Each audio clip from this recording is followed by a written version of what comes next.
Mga Lodi, don't skip ads po tayo. Maraming salamat sa patuloy ninyong pagsuporta. Kumusta mga Lodi, may bago tayong nobela, sana magustuhan nyo ang kwentong ito. Ito ay kwento ng isang kabataang lalaki na nagkaroon ng mahiwagang mga mata. Simulan natin ang kwento. Kabanata 101 hanggang Kabanata 110. Kabanata 101. Siyempre, sa dami ng tao, hindi lahat ay nagbayad ng entrance fee, kalahati lamang sa kanila ang nagbayad, habang ang natitira ay mga bodyguards. Ngunit sa kabila ng lahat, ang link na ito ay nagdala ng malaking benepisyo sa apat na pamilya. Pumili si Yehan at ang iba na umupo sa likod. Ang terrain dito ay medyo mataas, kaya't makikita ng malinaw ang buong tanawin. Tiningnan ni Yehan ang paligid ng venue at napansin niyang lahat ng mga kilalang tao na nakausap niya sa mga nakaraang araw ay narito. Sina Gofo Fujiwara, Go-Shi, at Ning-Shi ay tahimik na nakaupo sa venue sa mga sandaling ito, tahimik na naghihintay sa pagsisimula ng ikatlong sesyon. Bukod kay Wang Xiaodao, nariyan din ang isang matandang lalaki at isang napakagandang babae. Tungkol kay Ning Feng, mayroon ding ilang mga master, at isa sa kanila ang pinakapansin-pansin. Ang taong ito ay may magulong mahahabang buhok at nakasuot ng mahabang balabal sa napainit na araw, itinatago ang buong katawan sa ilalim ng balabal. Matapos obserbahan ang mga tao, muling ibinaling ni Yehan ang kanyang tingin sa entablado. Sa mga sandaling ito, ang entablado ay natatakpan ng pulang tela, na ginawang imposibleng makita kung ano ang nasa likod ng pulang tela. Ngunit gamit ang kanyang yin at yang fayan, napagtanto ni Yehan na ang pulang tela ay peke.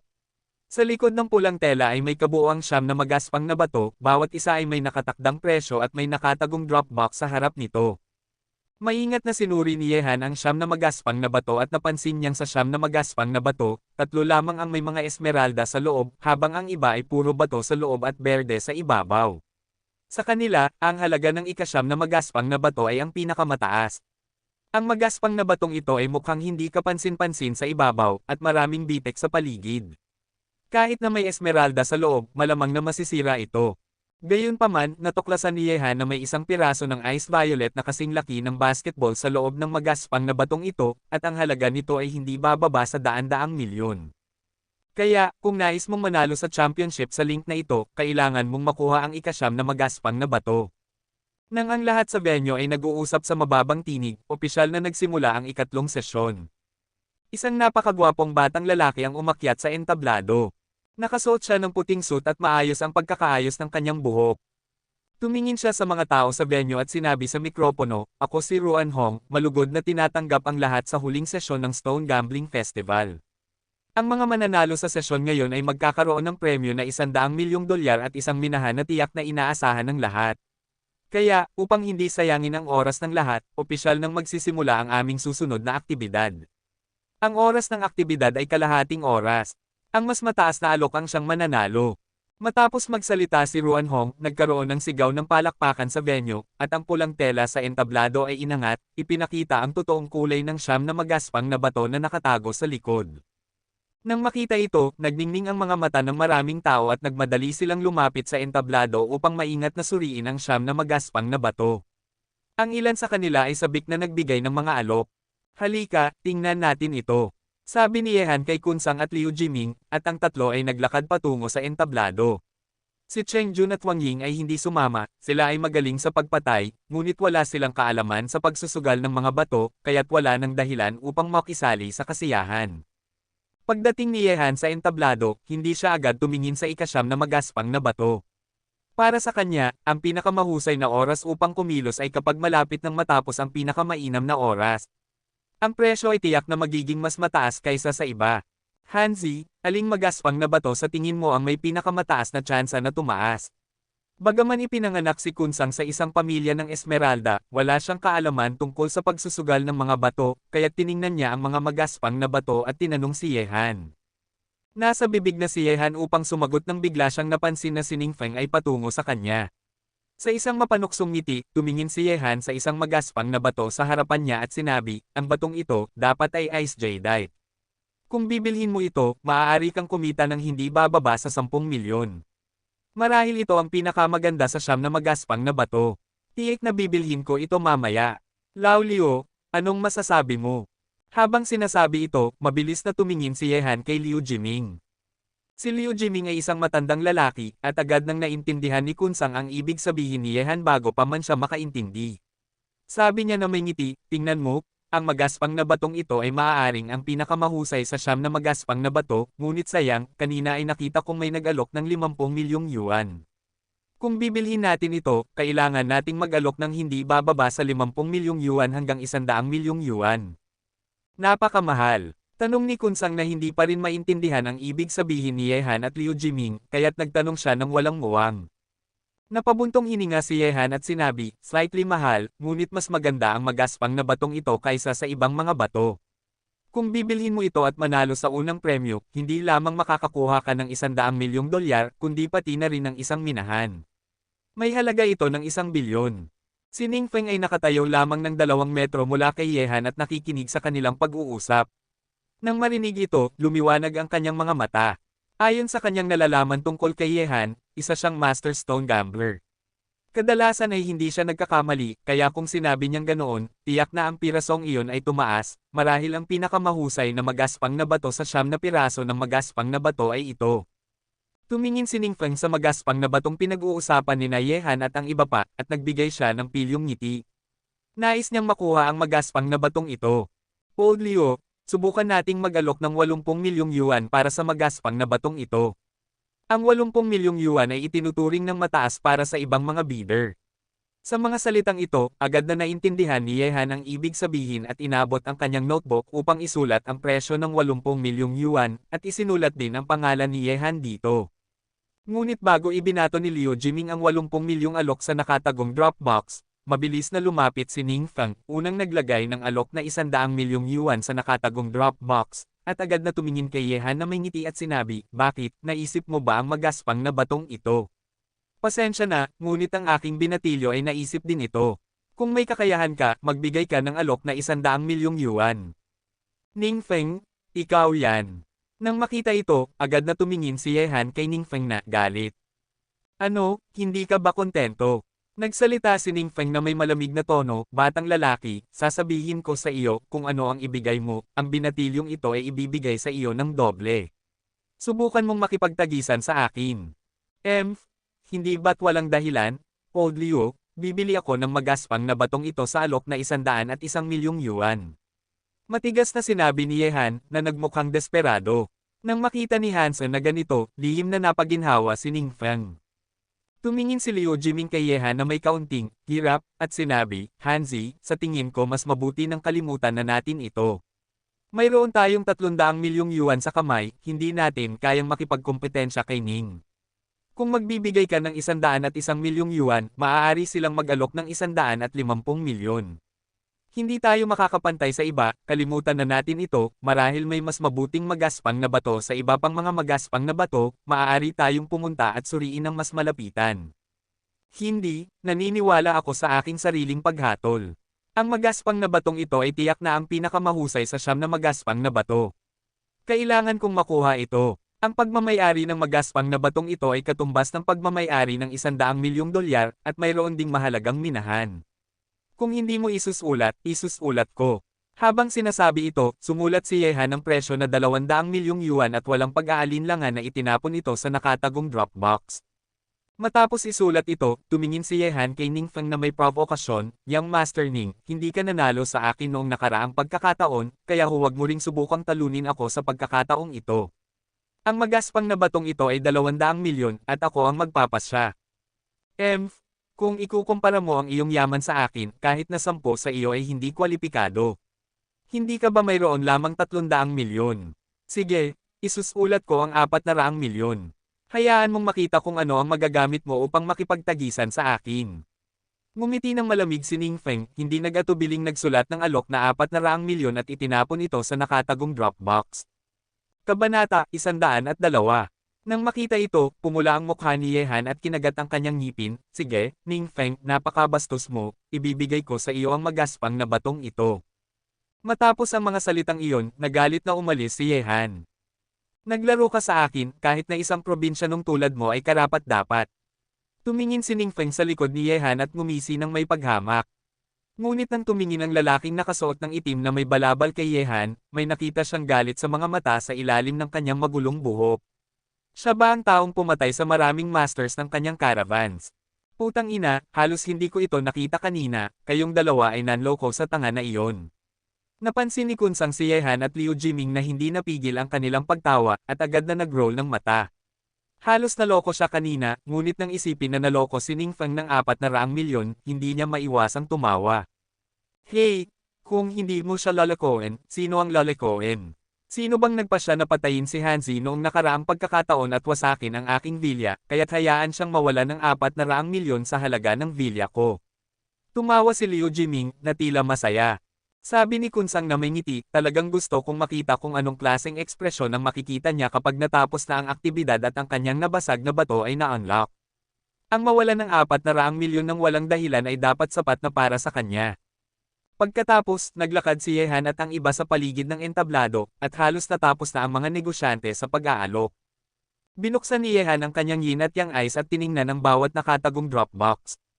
Puno ito ng mga tala, at ang ilan ay nag-alok ng libu-libong dolyar, ang ilan naman ay nag-alok ng daan-daang milyon, at ang ilan ay nagbigay ng sunod-sunod na alok sa ilang nakatagong dropbox. Lahat ay umaasa sa huli ng jackpot. Sa wakas, ang pangangibabaw ng pagkapanalo ng premyo ay napakalakas.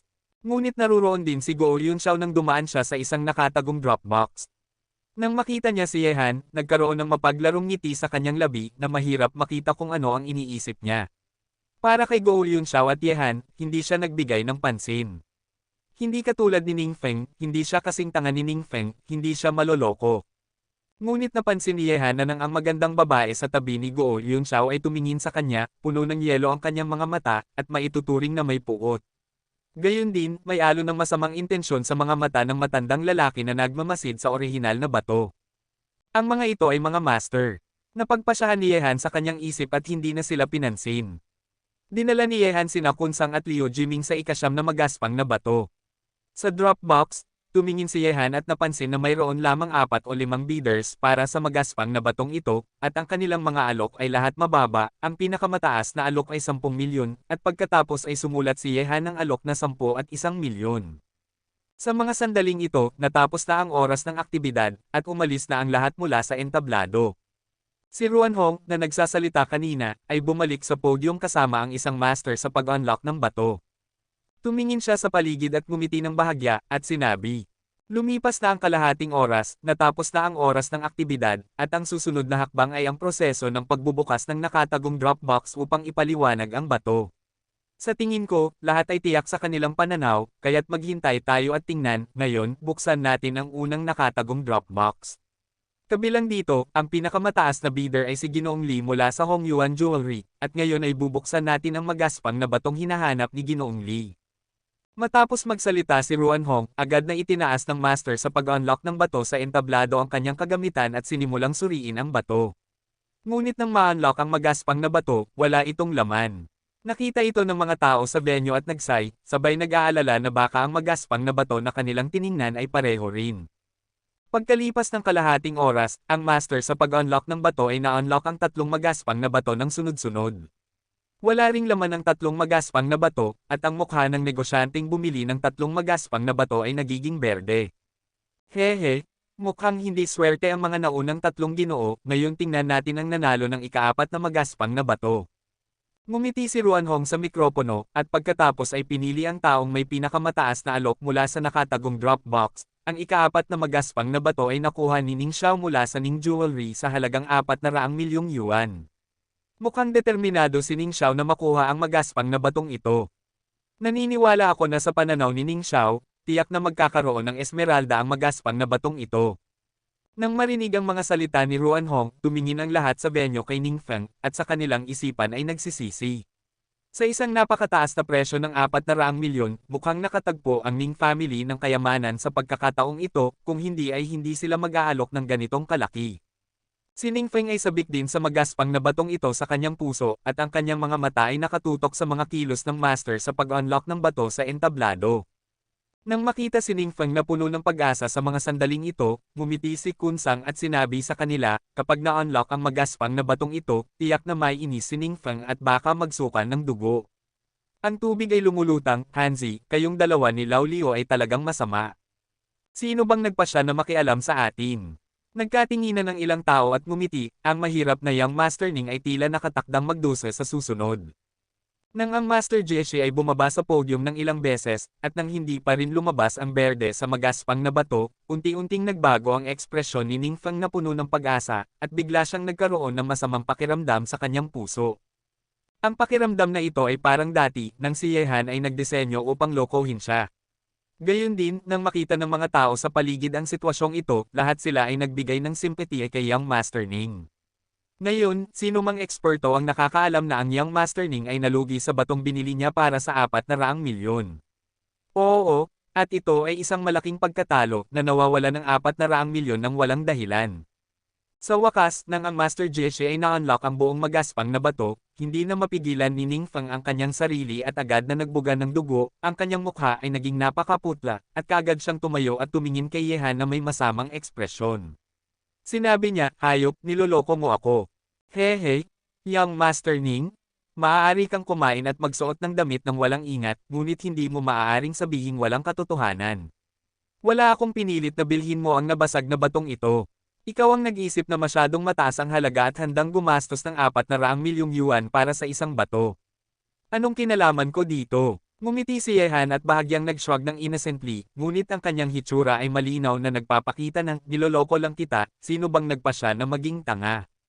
Nang marinig ang mga salita ni Yehan, agad na hindi na mapigilan ni Young Master Ning na muling magbuga ng dugo, nanginginig sa galit na tila nagkakaroon ng epileptic na pag-atake, na nagtakot sa lahat ng negosyante na malayo sa kanya. Nang makita ito, si Ruan Hong sa entablado ay nagbigay ng masamang tingin kay Yehan. Ang Ning family at ang kanyang Ruan family ay nasa isang kooperatibong relasyon. Ang paraan ng pagtrato ni Yehan kay Ning Feng ay hindi rin nagbigay ng halaga sa kanyang Ruan family. Ngunit talagang hindi pinahalagahan ni Yehan ang Ruan family. Bakit siya magbibigay ng galang sa isang tao na nais siyang patayin at agawin ang kanyang mga kayamanan? Idiot, ang Ning family ay nakatakdang payagan ang ganitong tao na magmana ng negosyo. Tumingin si Guo Yunxiao kay Ning Feng at ngumiti na may paghamak. Siya rin ay tagapagmana ng industriya ng alahas. Wala siyang pakialam kay Ning Feng, ngunit kay Yehan, lalo na siyang nagbigay ng pansin. Ang taong ito ay hindi lamang may mataas na halaga ng lakas, kundi mayroon ding IQ at mga paraan na hindi maaaring baliwalain. Siya ay isang kalaban. Nang makita ang mga paraan ni Yehan, hindi maiwasang manginig ang mga tao sa venue, lalo na ang mga puso ng ilang negosyante na nakilahok sa pagpatay kay Yehan noong nakaraang gabi. Ngunit sila ay napakamahuhusay at mapanganib sa kanilang mga kilos. Maraming alahas ang namatay ng walang malinaw na dahilan noong nakaraang gabi, at lahat ng mga tao ito ay mga negosyanteng nakilahok sa pagpatay kay Yehan. Nang isipin ito, ang ilang mga tao ay mas lalo pang nanginginig. Mayroon ng bahagyang takot sa mga mata ng mga tao kay Yehan. Pagkatapos nito, nagpatuloy ang proseso ng pag-unlock ng bato. Sa wakas, lumabas ang Esmeralda mula sa ikalimang magaspang na bato, na isang pirasong kasing laki ng kamao na may halaga na hindi hihigit sa 10 milyon. Ang negosyanteng nakakuha ng magaspang na bato ay labis na natuwa nang makita ito. Kung ang jade na nakuha mula sa magaspang na bato ay hindi kasing halaga ng kanyang piraso, siya ang magiging jackpot. Pagkatapos ng ika-6 at ika-7 magaspang na bato, wala ring kulay ng berde, at tanging ang ikaw at ika-9 na magaspang na bato na lamang ang natitira.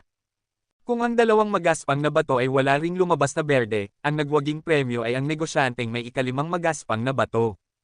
Ang ilang mga negosyante na nag-invest sa ikaw at ika-9 na magaspang na bato ay lahat nakatingin sa mga magaspang na batong ito, at pagkatapos ay maaari lamang nilang tingnan ang mga ito. Hanzi, natatandaan kong ang ikaw na magaspang na bato ay inialok ng mga tao ng Guo sa black box, may pagkakataon ba silang manalo? Tumingin si Kunsang sa huling dalawang magaspang na bato sa podium na hindi pa na-unlock at tinanong si Yehan. Sinagot ni Yehan, ang piraso na pinagmamasdan ng Mrs. Guo ay talagang maganda, at ang presyo ng black box ay mataas din, kaya't may malaking pagkakataon na makakuha ng berde. Kabanata 103. Kuya Ye, yun bang magaspang na bato ang tinitingnan mo? May mataas bang tsansa na maging berde ito? Tanong ni Cheng Jun kay Yehan sa mga sandaling ito. Pinigilan siya nito, kaya gusto niyang malaman kung mataas ang tsansa ni Yehan na manalo sa huli, pero may kutob siyang ang huling premyo ay maaaring mapunta sa kanya. Nang marinig ito, ngumiti si Yehan at sumagot, Kuya Cheng, malalaman mo kung patuloy kang manunood. Ang pagsusugal sa mga bato ay isang kapanapanabik na karanasan. Kung sasabihin ko sa iyo ang resulta ng maaga, ano ang silbi ng prosesong ito? Tama nga, pero may kutob ako na mananalo ka sa huli. Ngumiti si Cheng Jun. Hehe, kung gayon, hihiramin ko ang magandang salita mo, Kuya Cheng. Ngumiti si Yehan, at ang kanyang mga mata ay patuloy na nakatuon sa podium. Ang mga mata ng mga tao sa paligid, kahit na si Go Hyun-shao, ay nakatutok sa magaspang na batong ito na pag-aari niya. Young Master Go, huwag kang mag-alala. Kung walang mangyayari, nakatakda na tayong manalo sa lottery. Ang matandang lalaki sa tabi ni Go Hyun-shao ay nagsalita ng may kumpiyansa. Siya ay isang eksperto sa pagsusugal ng bato sa Xiangjiang. Sa larangan ng pananaw, wala masyadong tao sa Xiangjiang ang makakapalit sa kanya. Nang marinig ang mga salita ng matanda, bahagyang nakaramdam ng ginhawa si Go Hyun-shao mula sa kanyang nerbiyos. Matapos ang ilang sandali, na-unlock na ng magaspang na bato ni Go Hyun-shao ang panlabas na bahagi, na nagpakita ng maliit na bahagi ng berde. Bukod dito, ang nakalantad na jadeite ay mas magaan sa labas at mas madilim sa loob, na nagpapahiwatig na may jadeite pa sa loob ng magaspang na bato. Umakyat na, ito ay isang lumang pit-ice species, at tinatayang ito ay kasing laki ng 2 kamao, at maaari itong umabot ng 10 milyon. Oo, hindi ko inaasahan na ang jade sa magaspang na batong ito ay lalong bumuti habang umuusad. Ang lumang pit-ice seed na ito ay higit na halaga kaysa sa glass seed kanina. Kung alam ko lang ito, sana ay nag-refuge na ako sa Obscura. Ang nakatagong kahon pagkatapos ng pag-refuge. Sa tingin ko mas mabuting kalimutan na ito. Isang kayamanan lamang ang nakatagong sa ikaw na magaspang na bato. Ang ikasyam na magaspang na bato ay hindi magandang tingnan sa unang sulyap. Kahit na ito ay tumama sa target, ito ay tiyak na lugi. Tama nga. Sa wakas, nang ganap ng ma-unlock ang orihinal na bato, ang orihinal na bato na binili ni Go Hyun-shao ay talagang isang lumang pit-ice seed, at ang halaga nito ay nasa paligid ng 30 milyon. Nang makita ito, si Go Hyun-shao ay tuluyang nakaramdam ng ginhawa, at ang huling lottery ay mapupunta sa kanya. Tungkol sa huling magaspang na bato, kahit na sa kanyang pananaw, makikita niyang hindi ito magkakaroon ng malaking pagtaas. Hehe, mukhang nais ni Ruan Hong na batiin si Go Xiao dito.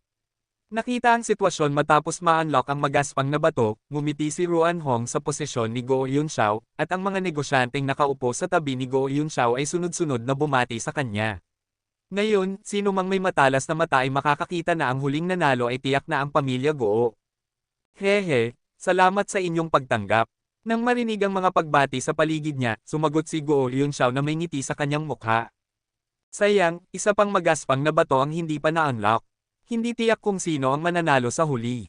Nakita na lahat ay bumabati kay Go Hyun-shao, tumayo si Kunsang at nagsalita ng malakas. Sa mga salitang ito, tumingin si Ruan Hong ng direkta sa kanya, at pagkatapos ay nagsalita na may paghamak, kaya ikaw si Master Kunsang, bakit, sa tingin mo ba ang huling piraso ng magaspang na bato ay hindi pa rin tumaas? Nagpasya ba si Ginoong Ruan Hong na ang magaspang na batong ito ay hindi maaaring tumaas? Sa tingin ko mas mabuting huwag makipagsalita ng walang kabuluhan at i-unlock ang huling magaspang na bato. Hehe, mukhang may kumpiyansa si Master Kunsang, kung gayon, susundin ko ang iyong nais. Ngumiti si Ruan Hong, naglakas loob na buksan ang huling lihim na kahon, at pagkatapos ay sinalihan niya ang Master Jieshi upang simulan ang pag-dissect ng mga bato. Nang makita ito, ang mga negosyante sa venue ay tahimik na nag-shake ng kanilang mga ulo. Lahat sila ay nasa larangan na ito. Ang posibilidad na maging berde ng huling magaspang na bato ay napakamahina, at kahit na ito ay maging berde, tiyak na ang mga bitek sa labas ng magaspang na bato ay sirain ang mga esmeralda sa loob. Habang nagsisimula ang Master Jieshi sa pag-dissect ng bato, patuloy siyang nag-cut ng 4 o 5 sentimetro sa loob, ngunit ang magaspang na bato ay walang palatandaan ng pagiging berde. Kung magpapatuloy siya, agad siyang makararating sa gitna ng magaspang na bato. Napansin ito ni Ruan Hong, at ngumiti siya sa posisyon ni Yehan. Ginoong Ye, narinig ko na nakakita ka ng isang pirasong natural na jadeite sa unang link, na may pattern ng mga toad na may mga perlas sa loob, na napakahalaga, ngunit mukhang nauubos na ang iyong swerte. Ang jackpot ngayon ay dapat mapunta kay Go Xiao. Nang marinig ito, tumayo si Yehan, ngumiti siya ng bahagya, at sumagot, talaga. Kung hindi alintana ni Young Master Ruan, maaari mong tingnan ang likod at tingnan kung sino ang mananalo sa araw na ito. Nang marinig ito, napakunot ang noo ni Ruan Hong, at agad na tumingin pabalik. Nang makita ng mga negosyante sa venue ito, napilitan silang muling tumingin sa podium, at sa ilalim ng kanilang mga mata, nakita nila ang isang maliit na kulay na walang impurities na unti-unting lumalabas mula sa loob ng orihinal na bato. Ang ganitong jadeite ay medyo dalisay ang kulay na parang wala itong impurities at maliwanag at transparent. Nang makita ito, maraming tao ang nagulat. Ang emerald na ganitong kulay ay medyo mataas ang grado, ngunit habang ang mga tao sa venue ay nagulat, isang piraso ng purplish violet flowers ang unti-unting lumabas. Anong ito? Ang ice violet. Isang nerbyosong sigaw ang umabot at agad na sumabog ang buong venue. Ang ice violets, na maituturing na isa sa mga bihirang emeralds, ay may mataas na halaga sa merkado. Walang sino man ang mag-iisip na ang huling piraso ng hindi kapansin-pansing magaspang na bato ay talagang naglalaman ng isang mataas na kalidad na jadeite. Ang mga iced violets, kahit na isang maliit na piraso ay maaaring ibenta ng 10 milyon ng dolyar, ngunit pagkatapos na ma-unlock ng Master Jieshi ang buong magaspang na bato, isang basketball-sized na iced violet ang lumitaw sa harap ng lahat sa venue. Ang basketball-sized na iced violet na ito ay tiyak na maibebenta ng daan-daang milyon. Tumingin si Ruanhong sa ice species violet sa harap niya, ang kanyang mukha ay ganap na nagulat. Ang huling kayamanan ay lumitaw sa huling hindi kapansin-pansing magaspang na bato na hindi niya kailanman inaasahan. Gayon din, ang ekspresyon ni Go Yunxiao ay naging napakapangit sa mga sandaling ito, at ang gansa na halos nakukuha na ay umalis na. Hehe, mukhang nandoon pa rin ang aking swerte. Paumanhin, ang jackpot na ito ay akin.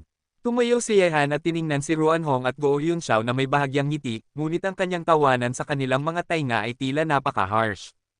Natagpuan ng mga ice species violet sa ikasyam na magaspang na bato. Ang sitwasyong ito ay lumampas sa inaasahan ng lahat. Sino ang mag-iisip na may nakatagong kayamanan sa magaspang na batong may hindi kapansin-pansing hitsura at mga bitek? Ang lahat sa venue ay nagsay. Sa simula, akala nila ang ice seed na ibinente ni Go Yunxiao ay ang pinakamagandang jadeite, ngunit sa huli, bigla itong ikinumpara sa isang piraso ng ice seed violet. Haha, Kuya Ruanhong, nais kong malaman kung kanino ang premyo na ito ngayon. Tumingin si Kunsang kay Ruanhong na may seryosong mukha at bigla siyang napatawa. Nang marinig ang kanyang mga salita, ang mga mata ng lahat sa venue ay tumingin kay Yehan. Kung mayroong dapat sabihin kung sino ang nagwagi sa ganap na tagumpay sa Stone Gambling Festival na ito, tiyak na si Yehan iyon. Kabanata 104. Hindi lamang siya nakahanap ng isang piraso ng natural na jadeite sa napakataas na presyo, kundi nanalo din siya ng jackpot sa ikatlong bahagi na nagdala sa kanya ng kasikatan at kayamanan. Matapos ang Stone Betting Festival na ito, walang sinuman sa industriya ng alahas ang hindi makakaalam ng pangalan ni Yehan. Hehe. Mukhang si Ginoong Ye ay talagang pinalad sa Diyosa ng swerte at napakaganda ng kanyang kapalaran. Tumingin si Ruanhong kay Yehan na may bahagyang ngiti, at pagkatapos ay tinignan ang audience habang nagsasalita sa mikropono. Ngayon, ipinahayag ko na ang nagwagi sa huling bahagi ng Stone Gambling Festival ay si Ginoong Yehan, at inaanyayahan ko si Ginoong Ye na umakyat sa entablado upang tanggapin ang gantimpala. Sa gitna ng palakpakan ng lahat, maayos na umakyat si Yehan sa podium, patuloy na nakangiti. Si Ningfeng, nakakagising lang mula sa kanyang pagkakashock, ay nag-aalab ng galit sa kanya. Gayon din, ang mukha ni Go Yunxiao ay puno ng puot, naramdaman niyang kinuha ni Yehan ang kanyang nararapat na gantimpala. Sa harap ng lahat sa venue, maingat na kinuha ni Ruanhong ang isang tseke na nagkakahalaga ng 100 milyong dolyar at ibinigay ito kay Yehan. Sa totoo lang, ayaw niyang makita si Yehan na nakakuha ng huling premyo. Dahil ang Ruan family at si Yehan ay lihim na magkaaway, at alam ito ng lahat. Ngunit kahit gaano pa man siya ka-reluctant, hindi maaring masira ni Ruanhong ang mga patakaran dahil dito. Bukod dito, hindi lamang ang Ruan family ang nagbayad ng 100 milyong dolyar, kundi pati na rin ang iba pang 3 pamilya. Nang makita ni Yehan na tinatanggap ang tseke na nagkakahalaga ng 100 milyong dolyar, sinabi ni Ruanhong, Ginoong Ye, nakuha mo na ang unang gantimpala, ngunit kailangan mong pumunta sa Ruan family bukas para sa pangalawang gantimpala, at ang 4 na pamilya ay magkikita sa oras na iyon. Personal kong ibibigay ang pangalawang gantimpala sa iyo, maaari kang bumalik at tanungin si Master Kunsang tungkol dito. Tumango si Yehan at sumagot na may ngiti, salamat, Ginoong Ruan, at magkikita tayo sa Ruan family bukas. Matapos ang lahat, bumaba si Yehan sa podium, at ang susunod na bahagi ay ang auction ng jade na nakuha mula sa siyam na magaspang na bato. Ang ice species violet ni Yehan ay binili ni Go Yunxiao sa presyo na 200 milyon yuan. Nang ito ay naipasa kay Yehan, bagamat nakangiti si Go Yunxiao, puno na ng galit ang kanyang puso, ngunit hindi niya ito naipakita. Hehe, Young Master Go, magkikita tayo muli sa tadhana. Itinaas ni Yehan ang tseke sa kanyang kamay kay Go Yunxiao at nagsabi ng may ngiti sa kanyang mukha. Magkikita tayo mamaya. Natapos na ang Stone Gambling Festival. Umaasa ako na alagaan mo si Ginoong Ye. Ngumiti si Go Yunxiao na may nakatagong kahulugan sa kanyang mga salita. Matapos ang mga salitang iyon, naghiwalay ang dalawang panig. Pagkatapos bayaran ni Yehan ang 11 milyon, umalis ang grupo mula sa downtown building. Sa huli, ibinigay ni Yehan kay Kunsang ang lahat ng tseke na nasa kanyang katawan at hiniling na ay deposito ang pera sa kanyang bank account. Sa puntong ito, matapos ang opisyal na pagtatapos ng Stone Gambling Festival, si Yehan ay kumita ng halos 1.2 bilyon sa loob lamang ng ilang araw. Pagkatapos umalis sa gusali ng lungsod, nag-host si Yehan ng isang salo-salo sa isang hotel, at pinasok si Cheng Jun na tawagan sina Yemao at iba pa. Lahat ay nagdiwang sa malaking tagumpay ni Yehan sa Stone Gambling Festival. Sa hapagkainan, lumingon si Yehan kay Kunsang at tinanong, Kuya Kunsang, nagsimula na ba ang laban sa pagitan ng iyong Kon family at ng Roan family? Nang marinig ito, uminom si Kunsang ng isang baso ng alak na may lungkot, at umiling, sa araw ng Biyernes ay araw na simula ng laban ng aming Kon family at Roan family, ngunit sa harap ng laban na ito, maaaring wala kaming pag-asa na manalo. Posible bang hindi pa natagpuan ng iyong Kon family ang isang master ng pagsusugal? Ngumiti ng mapait si Kunsang at sinabi, ang mga sikat na master ng pagsusugal sa Timog Silangan ay lahat ay binili ng Ruan family at Ba family, at si Rong Fansheng ay isa sa 7 hari ng pagsusugal sa Timog Silangan. Sa mga kasanayan sa pagsusugal, ang mga tao na kayang talunin siya sa Timog Silangan ay mabibilang sa daliri, sino ang nais na tumulong sa amin. Nang marinig ito, pinatong ni Yehan ang kanyang kamay sa balikat ni Kunsang at nagsabi na may ngiti, Kuya Kunsang, kung mapagkakatiwalaan mo ako, kukunin ko ang lugar ng iyong Kon family sa laban na ito, at gusto kong tingnan kung gaano talaga katindi ang king ng pagsusugal sa Timog Silangan. Hanzi, isa ka pa bang master ng pagsusugal? Nagniningning ang mga mata ni Kunsang nang marinig ang mga salita ni Yehan, pagkatapos ay tiningnan siya ng may pag-aalinlangan. Ngumiti si Yehan at sumagot, matapos ang ilang araw ng pag-aaral, ano sa tingin mo, kapag nakuha ko ang minahan bukas, gusto kong makipag-usap sa iyong ama kapag may pagkakataon. Okay, walang problema, aayusin ko ito. Hindi naisip ni Kunsang ang masyadong malalim tungkol sa pagkuha ni Yehan bilang kapalit ng Kun family laban kay Rong Fansheng, ngunit kung nais ni Yehan na makipag-usap sa kanyang ama, syempre ay aayusin niya ito. Ngunit sa pagtatapos ng salo-salo, tumanggap si Kunsang ng tawag sa telepono. Matapos sagutin ang tawag, ngumiti siya kay Yehan at sinabi, may ilang mga malas na tao na na-cornered, at ngayon ay nakahanap sa akin at sinabing gusto nilang makipagkita at makipag-usap sa iyo. Nang marinig ito, tinanong ni Yehan na may ngiti, sila ba ang mga nasa listahan? Tumanggaw si Kunsang at sinabi, talagang magaling ang Lone Wolf Mercenary Corps sa pag-aasikaso ng mga bagay. Kamakailan lamang, natanggal nila ang 3 tao sa listahan. Ang ganitong malaking gulo ay nagdulot sa mga natitira na hindi makakaupo ng matiwasay. Mukhang nais nilang makipag-ayos sa iyo, anong masasabi mo, gusto mo bang makipagkita sa kanila? Okay, pero hindi madali ang makipag-ayos, nasaan sila? Ngumiti si Yehan ng malamig. Sa isang tea house. Nang marinig ito, pinabayaan ni Yehan si Cheng Jun at ang iba pa na bumalik muna, at dinala sina Kunsang at Liu Jiming sa tea house. Pagkalipas ng kalahating oras, nakarating sila sa isang tea house na tinatawag na Wixen Tea House.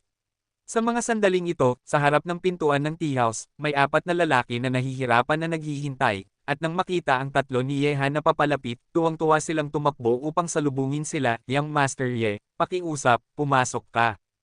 Si Yehan ay may seryosong mukha at hindi nagsalita, at pagkatapos ay pumasok sila sa isang pribadong silid. Umupo si Yehan at tiningnan ang 4 na tao na nakaupo sa tapat niya na may mga nervyoso na ekspresyon at sinabi, bakit, tinawag ba ninyo ako dito para lang panoorin kayong magpanggap ng mga bobo? Mahalaga ang oras ko, kung wala kayong sasabihin, kailangan ko nang umalis. Young Master Ye, sandali lang. Nang makita na talagang handa nang umalis si Yehan, agad na nag-igting ang 4 at nagmamadali. Young Master Ye, alam naming lahat kung paano namatay si Lao Chen mula sa Genxing Jewelry Store at si Li mula sa Dahoe Jewelry Store. Nakaligtas kami sa nakaraang krisis. Aminado kami na hindi kami katapat ni Ye Xiao sa isang laban, ngunit maingat kaming nagnenegosyo. Wala namang mga permanenteng kaaway, kundi mga pangmatagalang interes, kaya gusto ng 4 sa amin na ayusin ang alitang ito kay Ye Xiao. Hindi ko alam kung ano ang nais ni Ye Xiao. Ayusin. Tumawa si Yehan, kung isang araw ay may gustong pumatay sa iyo, at halos nagtagumpay, at sa wakas ay dumating upang sabihin na ito ay isang hindi pagkakaintindihan, at nais na makipagkaibigan sa iyo, sa tingin mo ba ay papayag ka? Nang marinig ito, nagbago ang mga mukha ng apat na tao. Ang pressure na dulot ng Lone Wolf Mercenary Group ay labis na mabigat para sa kanila, at kung hindi sila makakapag-ayos ngayon, maaaring ibigay nila ang kanilang mga buhay dito bago sila umalis sa Tengchong. Kabanata 105. Kung gayon, ano ang nais ni Young Master Ye upang maayos ang alitang ito? Tanong ng isa sa mga tao sa harap ni Yehan. Ngumiti si Yehan ng bahagya, dahan-dahang tinapik ang kanyang mga daliri sa mesa, at sinabi, depende ito sa sinseridad ng lahat. Ang huling krisis ay nagdulot sa akin ng malaking pinsala, dapat bang lahat kayo ay magbigay ng kaunting kompensasyon para sa pinsalang ito? Hehe, tama ang sinasabi ni Young Master Ye, dapat. Nang marinig na may posibilidad na maayos ang alitan, nagalak ang mga mukha ng apat at isa sa kanila ang kumuha ng checkbook at nagsulat ng halaga na 10 milyon, ibinigay ito kay Yehan at nagsabi, Young Master Ye, taos-puso kaming humihingi ng tawad para sa abalang dulot ng insidente sa nakaraan, at umaasa kaming makakaibigan tayo mula ngayon. Nang makita ang tseke ng 10 milyon na naipasa, hindi ito kinuha ni Yehan. Si Kunsang ay nagtawa na may paghamak sa tabi niya, 10 milyon. Para bang nagbibigay ka ng limos, iniisip mo bang ang buhay ng kapatid ko ay nagkakahalaga lamang ng 10 milyon? Kuya Kunsang, sa tingin ko nagkamali tayo sa pagpunta dito. Umalis na tayo. By the way, Lao Leo, sabihin mo sa Lone Wolf Mercenary Group na pabilisin ang kanilang mga aksyon. Gusto kong makita ang resulta bago matapos ang gabi. Tumayo si Yehan, at si Liu Jiming ay nakipag-cooperate na kumuha ng kanyang telepono, handang makipag-ugnayan sa Lone Wolf Mercenary Group. Nang makita ito, nagulat ang apat na tao sa tapat ni Yehan at sabay-sabay na tumayo, nagsabi ng may takot, Young Master Ye, sandali, handa kaming magbigay ng 50 milyon bawat isa, at umaasa kaming ipakita ni Young Master Ye ang kanyang paggalang. 50 milyon. Sabi ni Yehan na may bahagyang ngiti, magkano sa tingin ninyo ang halaga ng buhay ninyo? Nang marinig ito, bumagsak ang puso ng apat. Inaasahan ni Yehan na gamitin ang pagkakataong ito upang manghutat sa kanila. Imposibleng magkaroon ng pagkakasundo ng walang dugong dam-anak. Kaya't sabay-sabay silang tumingin kay Yehan, kung gayon, ano ang sa tingin ni Young Master Ye ang nararapat. Hindi ako ganon ka-greedy, gusto ko lang ang numerong ito. Matapos sabihin ito, muling umupo si Yehan at yung gestured gamit ang isang daliri. Nang makita ito, nagbago ang kulay ng mukha ng apat. Siyempre alam nila kung ano ang ibig sabihin ng gesture ni Yehan. Hindi ito 10 milyon, kundi 100 milyon bawat isa. Hindi ba ito labis na kasakiman? Para itong isang vampira na hindi bibitawan kapag naamoy ang dugo. Anong nangyari? Apat, ano ang iniisip ninyo? Wala tayong oras para magpalipos dito, kung gusto mong makakuha ng mabilis na sagot, ngunit ipinaalala ko sa inyo, dapat ninyong malaman ang kahusayan ng Lone Wolf Mercenary Group. Kung gusto ninyong makakita ng sikat na araw bukas, dapat ninyong malaman kung paano pumili. Sinabi ni Kunsang sa tamang pagkakataon. Nang marinig ito, ang apat ay nahirapang tumango, sige, ibibigay namin. Hehe, tama yan? Pero dahil sa sobrang kasakiman ninyo, nagdala kayo ng kapahamakan sa araw na ito. Huwag subukang angkinan ang mga bagay na hindi sa inyo, kung hindi, baka nasa inyo ang huli. Matapos sabihin ito ni Yehan, inutusan niya si Liu Jiming na tawagan si Deckenbach at hilingin sa kanya na tanggalin ang natitirang mga tao sa listahan ng pagpatay. Hawak ang tseke na nagkakahalaga ng 400 milyon, umalis ang tatlo ni Yehan sa tea house, na nag-iwan sa apat na alahas sa loob upang ilabas ang kanilang galit sa pamamagitan ng paghuhulog ng mga tasa. Para sa 400 milyon, hindi inaasahan ng mga ito na magiging ganito kasakim si Yehan. Kung mayroon silang pagkakataon na pumili, mas gugustuhin pa nilang ibigay ang 400 milyon at hilingin isang makapangyarihang mamamatay tao ang pumatay kay Yehan, ngunit wala silang pagkakataon. Kung hindi sila makapagbigay ng 400 milyon, maaaring hindi na sila makakita ng sikat na araw bukas. Misyon? Nakilala mo ang taong iyon ngayon, sigurado ka ba? Sa mga sandaling ito, sa hotel kung saan naninirahan si Go Yunxiao, tiningnan niya ang magandang babae na nakaupo sa kanyang tapat at nagtanong. Hindi mahirap patayin siya. Maayos na sinabi ni Yun Kei, ngunit mayroon pa ring mga master sa kanyang tabi. Misyon? Huwag mag-alala. Kahit hindi ko alam kung saan niya nakuha ang grupo ng mga eksperto na ito, ngunit palaging may paraan upang harapin sila. Kailangan mo lang siyang patayin. Huwag mong hayaang mabuhay siya hanggang bukas. Kung siya ay may hawak na mapa ng minahan sa kamay ng apat na pangunahing pamilya, magiging malaking balakid ito sa amin upang makontrol ang minahan. Tumayo si Go Yunxiao, tinitingnan ang kalangitan na unti-unting nagiging madilim, ang kanyang mga mata ay kumikislap ng malamig na puot.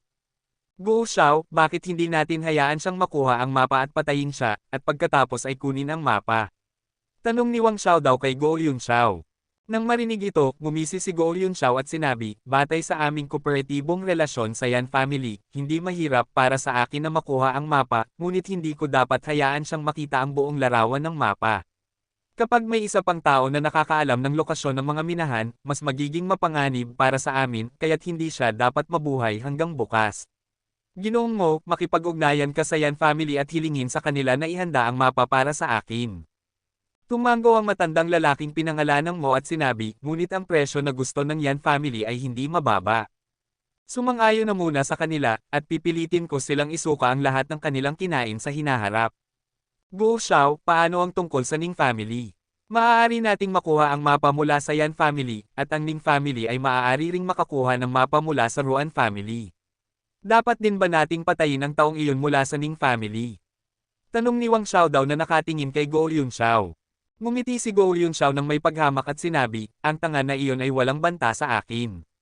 Kung makuha niya ang mapa, hayaan siyang maging gabay namin sa una. Narinig ko na ang apat na pangunahing pamilya ay nawala ng maraming lakas dahil sa minahan na iyon. Ang inaalala ko ngayon ay si Yehan, siya ay matalino at may mapanlikhang isipan, dapat muna nating alisin siya. Okay, gawin natin ito ngayon. Matapos sabihin ito, umalis si Yunkei at Moulaw sa hotel. Ang pagkakaroon ng tseke na 400 milyon ay isang ganap na swerte para kay Yehan, ngunit kung siya ay may pagkakataong kumita ng malaki, syempre nais niyang manghutot ng mas mabigat. Sino bang nagpasya na magpadala ng tao upang patayin siya noon?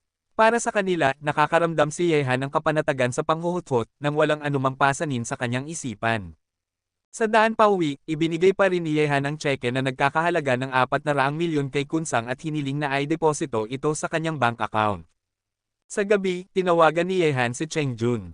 Hindi siya bumalik sa pabrika, at pupunta siya sa bahay ng Ruan kinabukasan, kaya't kumuha si Yehan ng isang silid sa hotel at nanatili doon. Matapos maligo, gumawa si Yehan ng ilang tawag mula sa lungsod ng Shanghai, ang una ay kay Ye Qing, at pagkatapos ay ginugol ng isang oras sa telepono kasama si Zhou Yuner isa-isa. Sa wakas, gumawa si Yehan ng tawag kay Yang Master Tang at kay Lin Bomo. Nagsalita si Yang Master Tang ng kalahating oras sa telepono tungkol kay Yehan, ngunit sa huli, hindi na pinansin ni Yehan ang kanyang mga salitang magugulong at agad na pinutol ang tawag. Nakahiga ng mag-isa sa malaking kama sa hotel, binuksan ni Yehan ang TV. Matapos baguhin ang ilang channel, nalaman niyang ang lokal na TV station sa Tengchong ay nagpapalabas ng Stone Gambling Festival, sinasabing ang taong nanalo ng unang premyo sa Stone Gambling Festival ay ang misteryosong Ginoong Ye, ngunit ang TV station ay may kaunting kaalaman tungkol sa Ginoong Ye. Kabanata 106. Nang makita ito, ngumiti si Yehan, pinatay ang TV at umupo ng cross-legged sa kama, unti-unting pumasok sa estado ng pagsasanay. Habang nagsimula si Yehan sa kanyang pagninilay, tila may mga hindi nakikitang agos ng hangin sa silid na tumutok sa kanyang katawan, at pumasok ito sa kanyang dantian, pinatatatag ang lakas sa kanyang dantian. Sa kasalukuyan, si Yehan ay nasa maagang yugto ng pagninilay ng Yuan, ngunit ang kanyang aktwal na kapangyarihan sa laban ay higit pa sa iyon. Si Yehan ay nag-aaral ng espiritual na enerhiya, na ang pinakamataas na kapangyarihan sa mga practitioner. Sa ngayon, hindi alam ni Yehan kung anong antas ng pagninilay ang mayroon siya. Tanging ang mga may ganitong kapangyarihan ang makakamit ito, ngunit ang ganitong kapangyarihan ay mas malakas kaysa sa panloob na lakas at tunay na enerhiya, kaya't ang bisa ni Yehan sa laban sa ganitong kapangyarihan ay hindi maihahambing sa antas. Sa maliwanag na silid, habang nag-eensayo si Yehan, isang itim na anino ang biglang lumitaw sa labas ng kanyang bintana. Makalipas ang ilang segundo, isang tao ang biglang lumitaw sa harap ng kama ni Yehan. Ang taong ito ay nasa paligid ng 30 taong gulang at ang kanyang walang pakialam na mukha ay may sugat na tila napakamakabagsik. Sa sandaling lumitaw siya sa harap ng kama ni Yehan, isang matalim na armas ang lumitaw sa kanyang kamay at agad na tinaga ang leeg ni Yehan. Snort! Biglang bumukas ang mga mata ni Yehan, tumalon siya mula sa kama, at sinipa ang lalaking may sugat na parang kidlat. Nang makita ito, agad na inatake ng lalaking may sugat ang Mitsubishi na nakataga sa leeg ni Yehan, ngunit agad na nagbago ang direksyon nito at inatake ang binti ni Yehan na sinipa. Subalit mas mabilis pa ang bilis ni Yehan. Bago pa man tumama ang Mitsubishi sa kamay ng lalaking may sugat, natama na ng kanyang binti ang palso ng lalaki. Boom! Nang matamaan ang palso, umatras ang lalaking may sugat, at halos nahulog ang Mitsubishi sa kanyang kamay. Nakatayo si Yehan sa lupa, tinitingnan ng lalaking may sugat na may malamig na pagtingin. Ang taong ito ay isang master, ang sipa na inabot niya ay hindi nakabasag ng kamay. Sino ka? Tanong ni Yehan sa lalaking may sugat. Maaari mo akong tawaging no. Siyam. Sabi ni number 9 na may seryosong mukha. Tinapakan niya ang sahig, at ang malakas na puwersa ay nag-crack sa mga tiles sa paligid niya. Ang mga militar na mamamatay tao ay nagbibilang upang patayin si Yehan na may malamig na liwanag, tanging umaatake ngunit hindi nagtatanggol. Ang ganitong estilo ay talagang katangian ng mga mamamatay tao. Wala silang pakialam sa kanilang sarili, ang tanging alalahanin ay kung makakapatay ba sila sa target. Scimitar Killer. Sumiklab ang mga mata ni Yehan na may malamig na pagtingin, kumilos ang kanyang katawan, at sumugod patungo kay No. Siyam, iniiwasan ang Mitsubishi na nakataga sa kamay ni No. Siyam sa isang iglap at pinakawala ng 5 Elements Feast. Dominante at walang kapantay, nagpalitan ng dalawa, at sa bawat pagkakataon, tiyak na naiiwasan ni Yehan ang atake ni number 9, ngunit ang kanyang mga kamao ay mahirap iwasan ni No. Siyam. Pagkatapos ng maraming palitan ng atake, biglang natamon si number 9 ng isang sipa ni Yehan, at siya ay tumilapon pabalik sa dingding, nagsusuka ng dugo, ngunit sa susunod na sandali, bumagsak si number 9 at muling sumugod kay Yehan. Maraming mamamatay tao na ang nakita ni Yehan, ngunit ito ang unang pagkakataon na nakita niya ang isang mamamatay tao na kasing desperado ni No. Siyam. Kahit na mas mahina siya sa iyo, ang ganitong kalaban ay napakahirap talunin, at kung hindi ka maingat, maaari kanyang patayin sa isang atake. Dragon Fist. Nang makita ni number 9 na umaatake muli, nang inig ang mga braso ni Yehan.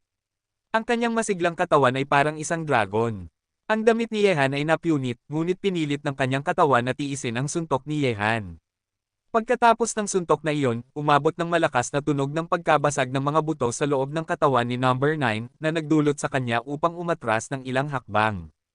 Nang makita na nasugatan si number 9, sumugod si Yehan gamit ang isang hakbang, sinasamantala ang kanyang sakit upang tapusin siya. Subalit bago pa man siya makalapit kay number 9, biglang may isang itim na bagay na tumalon mula sa bintana patungo sa kanya. Nararamdaman ng banta, agad na tumigil si Yehan, hinugot ang Dragon Scale Dagger, at tinaga ang itim na bagay. Splat! Isang pagsabog ng nabubulok na berdeng usok ang umakyat mula sa sahig. Tumingin si Yehan dito at napagtanto na ang tinaga niya kanina ay isang itim na insekto na kasing laki ng isang daliri, ngunit ang insekto ito ay napakapatulas na nakakapinsala na nakakasira sa lupa. Pagkatapos, isang tao ang lumitaw sa balkonahe na may magulong buhok at mahabang balabal. Siya ay ang taong sumunod kay Ningfeng noong araw. Nakatingin sa insekto na winasak ni Yehan, biglang lumabas ang nakakagulat na puot mula sa kanya. Pinipigilan mo ang aking gooworm, ngayong gabi ay tiyak na siguraduhin kung hindi ka makakaligtas o mamatay. Ang lalaking may mahabang buhok ay nakatingin kay Yehan na may mga mata na parang isang nakakalaso na ahas at mabangis na hayop. Bahagyang nagbago ang ekspresyon ni Yehan. Lumabas na isang Goo Master, mahusay sa paggamit ng Goo upang pumatay ng tao.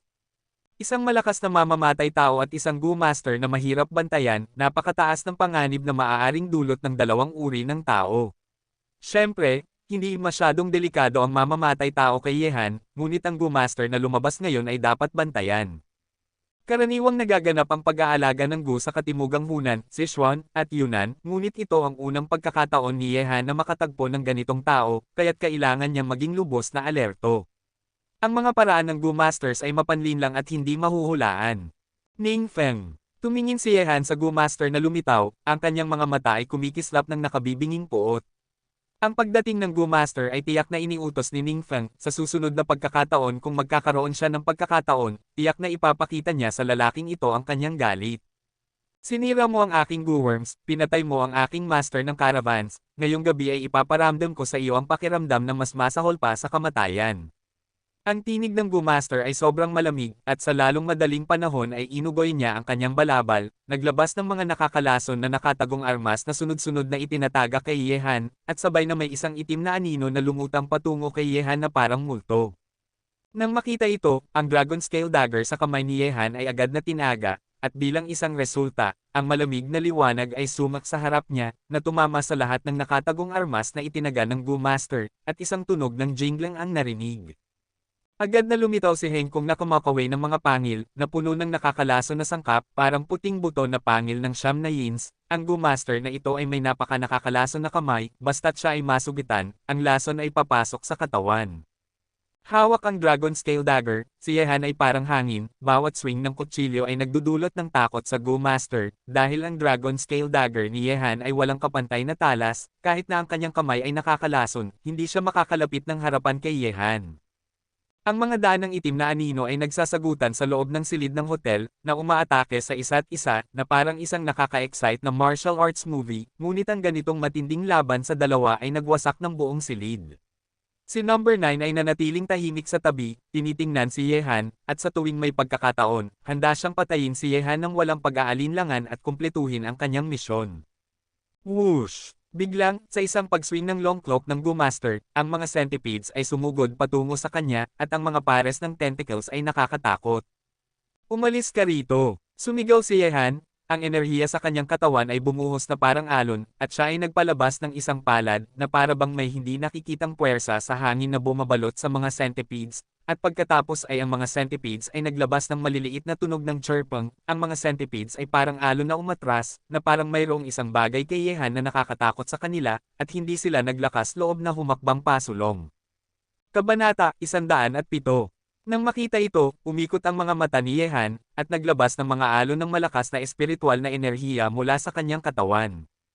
Putang ina, kaya mong harapin ang aking nakakalaso na centipede. Nang makita ang eksenang ito, inugoy ng Go-Master ang kanyang mga braso, at agad na may daan-daang kakaibang hugis ng Go-Worms ang nahulog mula sa kanyang katawan. Nakaayos ang mga ito sa sahig at mabilis na gumapang patungo sa posisyon ni Yehan. Nang makita ito ni number 9, isang takot ang lumipas sa kanyang kalmadong mga mata. Ang mga Go-Worms na iyon ay nagdudulot ng panginginig kahit sa isang sulyap. Habang pinapanood ang mga Go-Worms na mabilis na gumagalaw sa kanyang direksyon, hindi nagbago ang ekspresyon ni Yehan.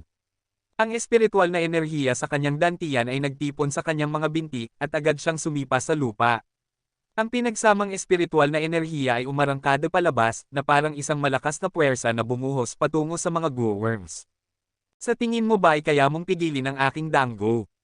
Nakatulog ka sa panaginip. Nagtawanan ang Go-Master, ngunit sa susunod na sandali, nang ang mga Go-Insects ay makontak ang aura na inilabas ni Yehan, nag-urong ang mga ito sa takot, katulad ng mga centipede kanina, na naglabas ng mga tunog ng chirping. Anong nangyari? Hindi maaring mangyari ito. Nagsimula ang Go-Master na magpanik. Ngumiti si Yehan at nagsabi, mukhang walang halaga ang mga Go-Worms mo para sa akin, oras na upang magbayad ka ng presyo. Matapos sabihin ito, tinaga ni Yehan ang Go-Master gamit ang kanyang kutsilyo. Ang liwanag ng kutsilyo ay kasing bilis ng isang shooting star. Ang Go-Master ay nagulat at nagmadaling umatras. Ang kanyang pinakamakapangyarihang sandata ay ang mga Go-Insects at mga lason, na hindi nakakapinsala kay Yehan ngayon. Sa aspeto ng kasanayan, tiyak na hindi siya makakapantay kay Yehan. Isinasaalang-alang ito, naglabas siya ng ilang makukulay na pulbos mula sa kanyang balabal, at ito ay lumutang sa hangin. Nakakalason. Nabigla si Yehan, at mabilis na umatras mula sa pag-atake sa Go-Master, ngunit sino? Siyam, na patuloy na nanunood ng laban, ay kumapit sa pagkakataon. Lumapit siya sa likuran ni Yehan at biglang tinaga ang Mitsubishi Army Thorn sa kanyang kamay. Ang atake na ito ay tamang-tama, nang si Yehan ay hindi handa. Gayunpaman, kahit na ipinakita ni Yehan ang kahinaan sa oras na ito, hindi pa rin makakapagtagumpay si number 9 sa isang sneak attack. Agad na nagbago ang sitwasyon, umusad siya habang umaatres, at nakaiwas sa nakamamatay na atake ni No. Siyam. Nang hindi nagtagumpay si number 9 sa kanyang atake, patuloy ang kanyang katawan na humahabol kay Yehan. Ang Mitsubishi Army Thorn sa kanyang kamay ay patuloy na umaatake, nagbabanta sa mga mahahalagang bahagi ni Yehan. Ang matalim na Mitsubishi Army Thorn ay halos tumama sa katawan ni Yehan ng ilang beses, nagpapasok ng ilang sugat. Nang makita na si Yehan ay nahihirapang bumalik sa laban kay No. Siyam, Ang Go Master ay ngumiti na may paghamak at lumapit kay Yehan. Naghanda siya ng isang pakete ng nakakalaso na pulbo sa kanyang kamay.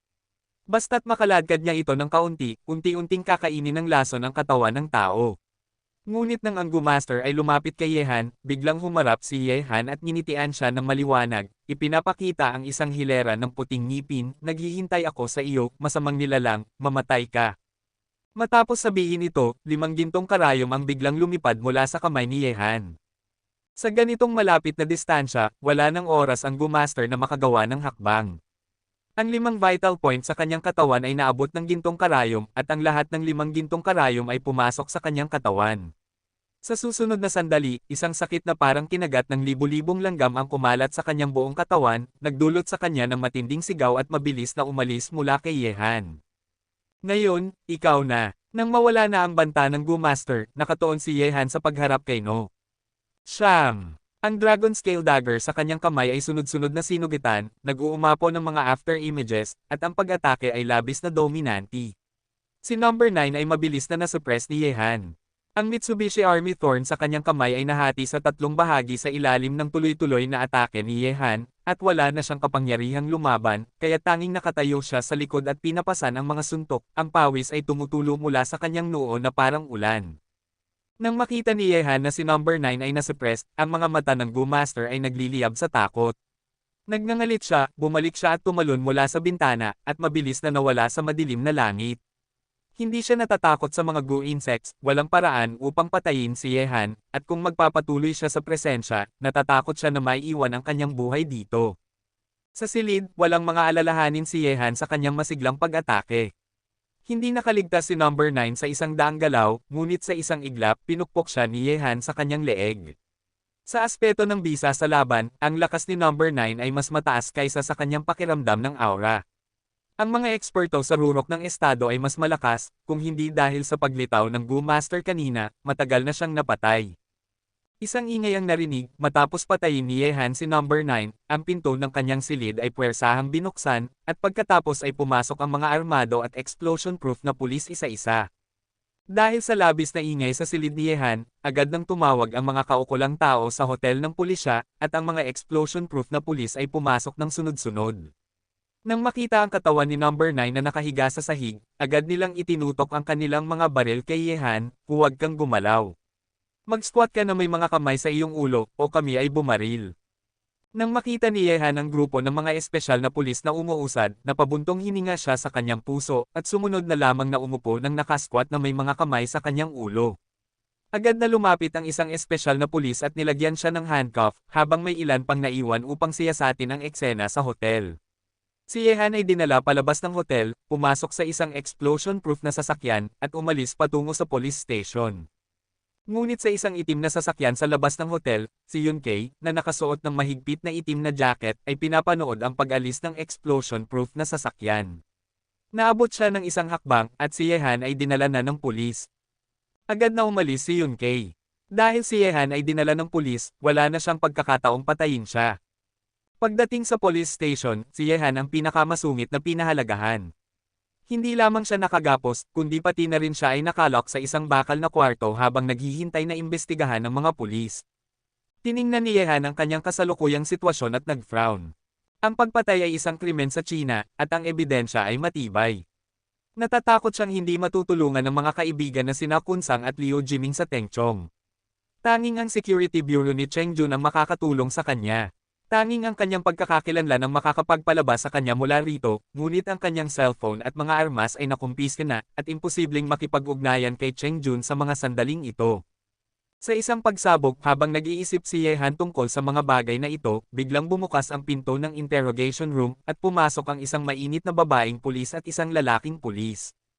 Pagkatapos, ang babaeng pulis ay biglang ibinato ang file folder sa mesa ng may puot, itinutok ang ilaw ng lampara sa kanyang mukha, at malupit na sinabi, sabihin mo, ano ang pangalan mo?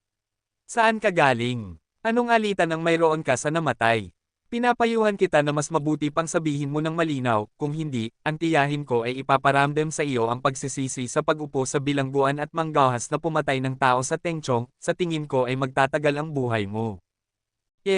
Yulo? Maging mahinahon ka, maging mahinahon ka. Tuldok-tuldok panipi. Ang lalaking pulis ay nagmukhang madilim nang makita ang matigas na hitsura ng babae, at agad na pinatungan siya sa balikat at pinagsabihan na umupo, at siya ay umupo rin. Tumingin kay Yehan at sinabi, "Kapatid, napakatigas ng iyong ginawa sa pagputol sa leeg gamit ang kutsilyo. Mukhang matibay. Nalaman na namin ang pagkakakilanlan ng namatay.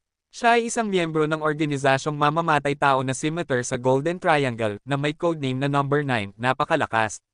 Nakaligtas siya sa maraming beses na pagsugpo ng aming puwersa ng pulisya sa Yunnan Province. Ngayon, pag-usapan natin kung ano ang nangyari. Tumingin ka sa akin, sabihin mo ang lahat. Kung magtatangkang magsinungaling, ang tiyahin ko ay ipaparamdam sa iyo ang pagsisisi sa pagkakaroon ng mga ngipin sa sahig." Hindi pa nakakasagot si Yehan sa tanong ng lalaking pulis, at ang babaeng pulis na pinangalan ng Yulo ay agad na nagbanta. Nang makita siya, ang mukha ng lalaking pulis ay biglang umitim. Nang marinig ito, sinabi ni Yehan na may kaunting pagkadismaya, "Sabi ko, officer, kung gusto mo akong panoorin at ipaliwanag, dapat mo munang alisin ang sirang lampara na ito. Naglakas loob ka pang makipagtalo, papatayin kita, mamamatay tao." Nang marinig na hindi direkta si Yehan sa kanyang tanong, agad na nagalit si Wang Yulo, itinaas ang kanyang mga manggas at lumapit upang masaktan si Yehan. Para sa isang mamamatay tao na hindi mukhang mabagsik, ngunit mas gwapo pa kaysa sa kanyang asawa, matagal nang hindi nagustuhan ni Wang Yulo ang mukha ni Yehan. Huwag sabihin, ang mainit na pulis na ito ay talagang masakit sa kanyang mga sipa. Ang mahirap na Yedasaw ay hindi nakapagdugo sa ilalim ng pag-atake ng dalawang masters. Napakahirap na, nagmukhang isang gulo siya. "Hey, aking mga ninuno, okay lang? Okay lang na makita ka mamaya, huminto ka na." Nang makita ito, ngumiti ang lalaking pulis at agad na humawak kay Wang Yulo. Kabanata 108. Ngumiti si Chen Xiaotian nang may kaunting pagkamangha at sinabi, "Aking munting ninuno, paano mo mahaharap ang kasong ito? Kung pinarusahan mo ang bilanggo, tiyak na bibigyan ka ng parusa ng bureau, at hindi ka magkakaroon ng pagkakataon na umangat. Maaari ka pang ilipat pabalik sa ikalawang linya bilang isang clerk. Ang taong pinatay ng taong ito ay hindi isang mabuting tao, maaari siyang ituring na pumatay para sa kapakanan ng bayan. Ako na ang mag-i-interrogate ngayon, at maaari ka lang makapanood mula sa gilid." Hindi ba't ganito ang ginagamit sa mga pelikula para bigyang masamang simula ang mga bilanggo? Nang marinig ang mga salita ni Chen Xiaotian, nakahawak si Wang Yulo sa kanyang mga braso at nagpout. Naging maitim ang mukha ni Chen Xiaotian. Paano mo maihahambing ang realidad sa isang pelikula? Umiling siya at umupo sa upuan, inayos ang desk lamp, at tinignan si Yehan na may galit na mukha at sinabi, "Sige, talakayin natin ang proseso ng iyong pagpatay kay No." Siyam. Pumunta si Yehan at naglabas ng laway, hinablot ang dugo mula sa kanyang ilong. Tumingin siya kay Chen Xiaotian at nagngisi, "Gusto kong ipaliwanag, ayos lang, pero dapat ay linisin niya ang mukha ko at ibuhos ang isa pang basong tubig." Bang, hayop, sa tingin ko hindi ka pa natututo ng sapat, hindi ba? Gusto mo bang malasahan ang kamao ng aking tiyahin? Nang marinig ni Wang Yulo na gusto ni Yehan na linisin ang kanyang mukha at ibuhos ang tubig para sa kanya, muli siyang nagalit. Agad niyang pinatayo ang mesa at tinignan si Yehan na may galit na ekspresyon. Ang kanyang mga mata ay parang mga bundok na umuugoy. Tumingin si Yehan sa kanya at sinabi na may masamang ngiti sa kanyang mukha, "Maaari mong piliing gawin, o maaari mong piliing hindi gawin." Nang makita ang masamang ngiti sa mukha ni Yehan, sumabog ang galit ni Wang Yulo, at sumigaw, gagawin ko sa aking kapatid." Chen Xiaotian, ang mga mata ng mga hayop na iyon ay nakatingin sa dibdib ng iyong asawa.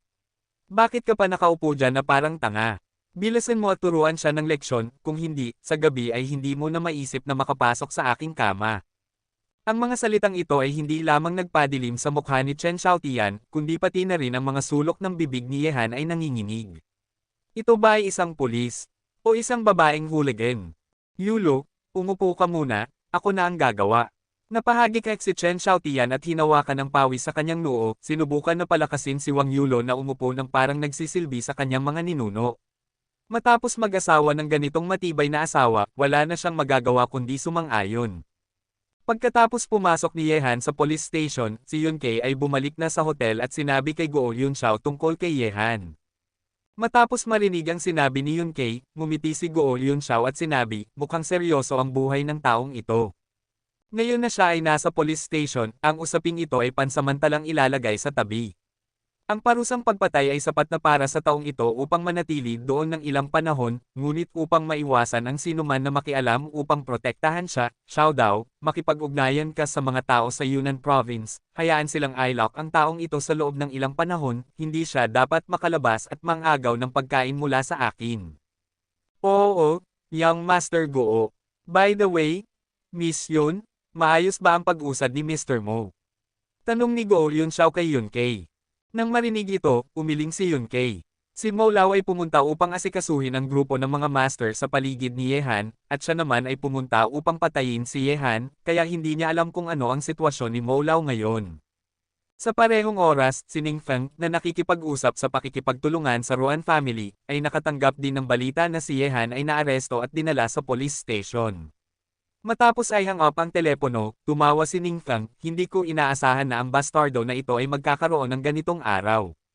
Kahit na ang mga tao ko ay hindi siya napatay, ngunit siya ay pumatay ng isang tao, sino pa ang makakapagprotekta sa kanya sa Tengchong? Nang marinig ang mga salita ni Ning Feng, isang lalaki sa kanyang mga 40 o 50 taon ang tumawa at nagsabi, "Nephew Ning Xian, tiyak na iyong tinutukoy ang batang si Yehan." Ang batang ito ay naging malaking usapan sa Tengchong City nitong mga araw na ito, parehong kasikatan at kayamanan. Ngunit siya ay pumatay ng isang tao ngayon, wala nang sinuman sa Tengchong ang magtatangkang protektahan siya, kahit na ang mas batang henerasyon ng Kun family ay napakalapit sa kanya, malamang na hindi na magpakita si Kun Xian dahil dito. Ayos lang na hindi siya nakakasagabal, Uncle Ruan, kung gayon ay gagawa tayo ng kasunduan. Tumango si Ruan Shan at agad na nagsabi, "Nephew Ning Xian, pag-usapan muna natin ang mga hindi magandang bagay. Bagamat ibinigay ko sa iyo ang mapa, nakasalalay sa iyong kakayahan kung makuha mo ang minahan. Ang aming 4 na pamilya ay nakakaranas ng malubhang pagkawala sa pagkuha ng minahan. Huwag mag-alala, Uncle Ruan. Posible bang ang isang minahan ay isang dragon's pond o tiger's lair?" Sa interrogation room, may galit na ekspresyon si Wang Yulo. Gusto niyang ipakita ang kanyang kakayahan bilang pulis sa unang pagkakataon, ngunit nang makaharap ang ganitong problema katulad ni Yehan na pumatay ng tao, hindi siya nagpakita ng takot sa kanyang mukha. Sa sandaling ito, umusok ng sigarilyo si Chen Xiaotian at inilapit ito sa bibig ni Yehan, pagkatapos ay nagliyab siya ng isa para sa kanyang sarili. Tumingin kay Yehan at sinabi, "Kapatid, talagang hinahangaan kita, kahit na ang mga katulad ni Number 9 ay napatay mo, maituturing kang naglilinis ng panganib para sa bayan. Ngayon ay makipag-usap tayo ng maayos, kung may magbabayad para sa pagpatay, hindi natin kayo paparusahan. Sa pinakamasama, ang magiging hatol mo ay pagpatay sa sariling depensa, wala namang masamang mangyayari sa huli. Bakit pa natin kailangang magpahirap sa ating sarili?" Humithit si Yehan ng sigarilyo at sinabi ng walang gaanong damdamin, "Maganda ang usok, medyo dalisay ang lasa, ngunit bago ako magpaliwanag, kailangan kong tumawag muna. Kung papayag ka, wala akong problema sa pakikipag-usap sa iyo." "Okay, papayag ako, kukunin ko ang iyong telepono kaagad." Tumango si Chen Xiaotian, ngunit sa sandaling siya ay papunta na upang kunin ang telepono ni Yehan, binuksan ang pinto ng interrogation room, at isang pulis ang pumasok at nagsabi, "Team Chen, tumawag ang Provincial Department at sinabi na ang mamamatay taong nahuli natin ngayong gabi ay ilalagay sa pansamantalang pangangalaga, at ang Provincial Department ay magpapadala ng tao upang hawakan ang kaso." Provincial Office, paano nila nalaman na nahuli natin ang isang mamamatay tao? Nakakunot ang noo ni Chen Xiaotian nang marinig ito. Ang provincial office ay daan-daang kilometro ang layo mula dito, maliban na lamang kung may nag-ulat ng insidente sa provincial office, kung hindi ay hindi malalaman ng ministry, at hindi bibigyan ng ganitong utos. Ang pulis din ay umiling ng walang kaalaman. "Okay, naiintindihan ko, maaari ka nang bumalik sa trabaho." Umupo muli si Chen Xiaotian, umusog ang mga balikat habang tinitingnan si Yehan at sinabi, "Narinig mo na, natapos na ang pag-uusap natin. May darating mula sa Provincial Hall upang personal na imbestigahan ka, kaya't hindi ko maibigay ang iyong hiling na tumawag." Nang marinig ito, agad na nag-frown si Yehan. Tiyak na may something tricky sa likod ng usaping ito. Pumatay siya kay No. Siyang. May mga taong gustong magpulala sa usaping ito at gawing dahilan upang manatili siya sa police station at hindi makalabas. Tanging sina Ning Feng at Go Yun Xiao lamang ang makakagawa nito. Sa Ruan family, hindi ito posible, ngunit hindi siya makakapag-ugnayan kay Cheng Jun ngayon, kaya't maaaring mahirapan siyang makaalis mula rito sa mga sandaling ito. Hayop, pinapahirapan kita, kaya't maghintay ka lang sa maliit na madilim na silid. Nang makita ang pag-frown ni Yehan, nakaramdam si Wang Yulo ng kasiyahan. Tumingin si Yehan sa kanya at sinabi kay Chen Xiaotian, Officer Chen, nandoon ba ang iyong tiyahin, kaya galit na galit. Nang marinig ito, lihim na nag-isip si Chen Xiaotian na may mali. Ika, hayop, nandoon lang ang iyong tiyahin, at ang buong pamilya mo'y nandyan din. Sigaw ni Wang Yulo kay Yehan, habang iniyangat ang kanyang mga manggas at gustong turuan siya ng leksyon. Matapos marinig ito ni Wang Yulo, namula ang kanyang mukha at handa nang iyangat ang kanyang mga manggas upang suntukin si Yehan, ngunit hinayla siya palabas ng interrogation room ni Chen Xiaotian, na tumingin kay Yehan, kapatid, ano ang ginagawa mo? Alam mo bang nandyan ang tiyahin niya? Kabanata 109. Chen Xiaotian, ikaw ang mamatay para sa akin. Isang sigaw na parang liyong umuungal mula sa silangan ng ilog ang umabot sa labas ng interrogation room, at agad na nakita ni Yehan na nahawakan ang mga tainga ni Chen Xiaotian, at siya'y lumabas ng interrogation room. Ang kanyang pagmamakaawa para sa awa ay narinig sa hangin. Oh, Yulo, nagkamali ako. Oh, dahan-dahan lang, masakit. Sa loob ng interrogation room, pinanood ni Yehan ang pag-alis ng dalawang pulis, na pabuntong hininga siya sa kanyang puso. Sa kasalukuyan, hindi siya makakapag-ugnayan kay Cheng Jun, at ang kanyang sitwasyon ay medyo masama. Kinakailangan niyang pumunta sa bahay ng Ruan kinabukasan upang kunin ang minahan, at kung sa oras na iyon ay hindi siya dumating ayon sa ipinangako, at ang apat na pangunahing pamilya ay nagbago ng isip dahil dito, tiyak na mawawalan siya ng marami. Ngunit makalipas ang isang oras, dumating sina Cheng Jun at ang iba pa sa police station. Bilang mga ahente ng National Security Bureau, ang kanilang mga kakayahan sa investigasyon ay labis na malakas, at madali nilang natuklasan na naaresto si Yehan sa police station. Sino kayo? Bakit kayo nandito sa police station ng ganitong oras? Tanong ni Chen Xiaotian kay Cheng Jun. Nang marinig ito, agad na ipinakita ni Cheng Jun ang kanyang ID card, na may nakasulat na Huaxia Security Bureau, People's Republic of China, at iba pa, ikaw ba ang namamahalan dito? Kami ay mula sa Security Bureau. Ang taong naaresto mo kanina ay aming kasamahan. Ngayon ay kukunin na namin siya, pakiusap, pakawalan siya. Nang makita ang ID na ipinakita ni Cheng Jun, nagulat si Chen Xiaotian. Ang ID na ito ay totoo dahil nakita na niya ito dati, ngunit ang nagulat sa kanya ay si Yehan ay isa ring miyembro ng Security Bureau. Subalit nang isipin ng isang eksperto na katulad ni Number 9, natanto ni Chen Xiaotian na ang mga tao mula sa Security Bureau ay may kakayahang patayin siya. Agad nang umiti si Chen Xiaotian, kaya pala mga kasamahan mula sa Security Bureau, pakiusap maghintay sandali, kailangan kong iulat ito. Okay, maghihintay ako ng 5 minuto, at makikita ko ang isang tao sa loob ng 5 minuto. Tiningnan ni Cheng Jun ang kanyang relo, na may hitsura ng pagiging seryoso. Nang makita ito, agad na tinawagan ni Chen Xiaotian ang kanyang mga superiors. Ang mga tao mula sa Security Bureau ay nais kunin ang isang mamamatay tao. Hindi niya kayang desisyonan ang usaping ito, kaya't kailangan niyang kumonsulte sa kanyang mga superiors. Deputy Team, bakit pa natin sila pinag-uusapan, basta pumasok na tayo at dalhin si Brother Ye. Narinig ko na ang mga lynching ay sikat na sa kasalukuyang bureau. Si Brother Ye ay matagal nang nandoon, kaya't huwag tayong mauto ng mga taong ito, sabi ni Nightcat kay Cheng Jun. Nang marinig ito, tumango si Mouse at nagsabi, Oo, Deputy Team, ang matandang tao ay napakalakas. Natatakot akong ang taong nakipaglaban kay Brother Ye ay hindi mahina. Kung si Brother Ye ay nasugatan, paano natin ipapaliwanag ito kay Team Leader Ho Feng?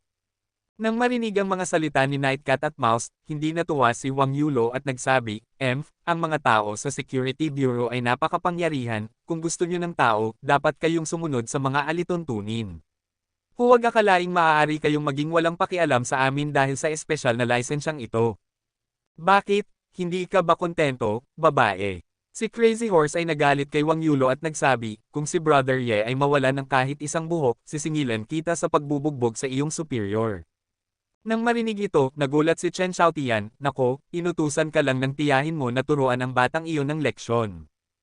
Agad siyang lumapit at nagbago ng usapan, lahat, nakakuha na ako ng tawag, at ikinalulungkot ko, hindi namin maipasa ang taong nasa loob, dahil ang leader ng Provincial Department ay nag-utos na ang taong ito ay dapat hawakan ng aming local law enforcement system sa ngayon, at kailangan naming i-verify ang inyong pagkakakilanlan, kaya't pakiusap makipag-cooperate kayo sa aming trabaho.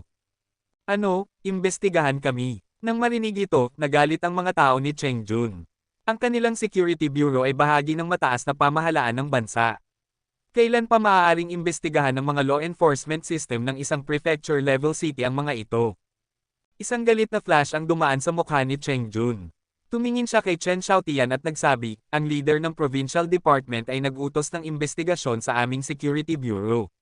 Ayos, napakabuti. Gusto kong makita kung sino ang nagbigay sa kanya ng ganitong kapangyarihan. Pagkatapos, gumawa si Cheng Jun ng tawag na direktang pumunta sa Yanjing headquarters. Matapos marinig ang sinabi ni Cheng Jun, agad na gumawa ng ilang tawag ang Yanjing City Security Bureau Headquarters at pumasok sa Yunnan Province, na nagdulot ng maraming gulo. Ang shock sa opisyal ay nagdulot ng lahat ng mataas na opisyal sa Yunnan Province na mag-alala. Isang tawag matapos ang isa ay nagpunta sa telepono ni Chen Xiaotian. Sa mga sandaling ito, tumutulo ang malamig na pawis mula sa noo ni Chen Xiaotian. Ang mga taong tumawag sa kanya ay lahat ng kanyang boss na boss. Ano man ang sinasabi ng mga tao sa telepono, wala siyang magagawa kundi sumang-ayon. Sa wakas, matapos ang mahigit 10 minuto, tahimik na ang telepono ni Chen Xiaotian. Huminga siya ng malalim na paghinga. Kanina, pinagsabihan siya ng kanyang mga superior sa telepono. Kahit ang kanyang tatay ay tumawag upang turuan siya ng leksyon. Kamusta, kailangan pa ba naming imbestigahan ang aming pagkakakilanlan? Maaari ba naming kunin ang mga tao sa loob? Tumingin si Cheng Jun kay Chen Xiaotian at sinabi na walang damdamin. Nang marinig ito, agad na tumango si Chen Xiaotian at ngumiti, lahat, isang hindi pagkakaintindihan ito, maaari ninyong dalhin ang mga tao sa loob. Matapos sabihin ito, pinabayaan ni Chen Xiaotian na ilabas si Ye Han mula sa interrogation room at ibinalik ang kanyang mga armas at cellphone. Nang makita si Ye Han na lumabas mula sa police station, nakaramdam si Cheng Jun ng ginhawa, ngunit nang makita niya ang dugo sa bibig ni Ye Han, agad siyang nagtanong, kapatid Ye, ayos ka lang ba? Tinamaan ka ba ng mga tao dito? Hindi nagsalita si Ye Han. Kinuha niya ang isang tissue mula sa kanyang bulsa at pinunasan ang kanyang bibig. Ang dugong dumadaloy ay natuyo na sa kanyang bibig at hindi na maalis.